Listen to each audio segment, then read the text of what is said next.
विगत गुरुवार को प्रशासनिक कार्रवाई करते हुए केरेडारी थाना क्षेत्र के पगार ओपी अंतर्गत करबला गेट के समीप आंदोलन पर बैठे पूर्व कृषि मंत्री योगेंद्र साव, पूर्व विधायक निर्मला देवी सहित अन्य लोगों को पुलिस ने हिरासत में लिया है। जानकारी के अनुसार बिरसा विस्थापन यूनियन के बैनर तले पगार एनटीपीसी कोल परियोजना से प्रभावित लोगों को उचित मुआवजा और पुनर्वास देने की मांग को लेकर योगेंद्र साव के नेतृत्व में पिछले 48 दिनों से पगार करबला गेट पर आंदोलन चल रहा था।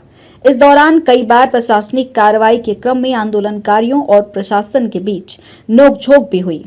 इस घटनाक्रम पर रोशन लाल चौधरी और जयराम महतो ने अपनी अपनी प्रतिक्रिया व्यक्त की है। बड़कागांव विधायक रोशन लाल चौधरी ने आरोप लगाया कि ये आंदोलन पूरी तरह से फिक्सिंग था। उन्होंने कहा कि सौदेबाजी पूरी होने के बाद जिला प्रशासन और सरकार से मिलकर जानबूझकर गिरफ्तारी दी गई है, क्योंकि ये पूरी तरह से आंदोलन उनका फिक्सिंग है और अपना सौदाबाजी पूरा होने के बाद सिर्फ जिला प्रशासन और सरकार से मिलकर वो झूठ मूठ का गिरफ्तारी दिया गया है। मैं इस बात को कहता हूं, आंदोलन को बेच दिया गया, पूरी तरह बेच दिया गया।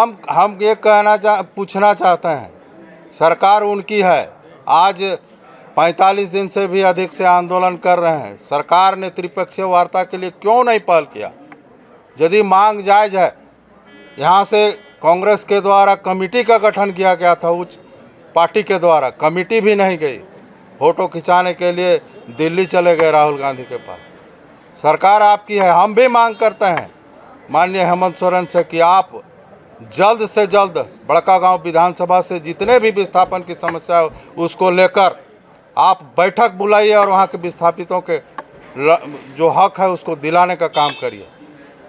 पूर्व में भी आरोप लगे हैं, जोगेंद्र साव का वीडियो वायरल हुआ है, चिट्ठी वायरल हुआ है बेटा के नाम से ठेकेदारी के लिए, और वहाँ ईडी के द्वारा भी साबित किया गया है करोड़ों की संपत्ति, अवैध संपत्ति कंपनी के साथ मिलकर दलाली करके कमाया गया है, ये साबित है।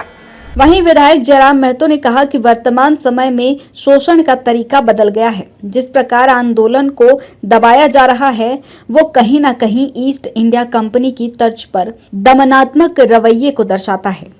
उन्होंने कहा कि यदि किसी उद्योग घराने द्वारा पद और पावर का दुरुपयोग किया जा रहा है तो उसे तथ्यात्मक रूप से सामने आना चाहिए।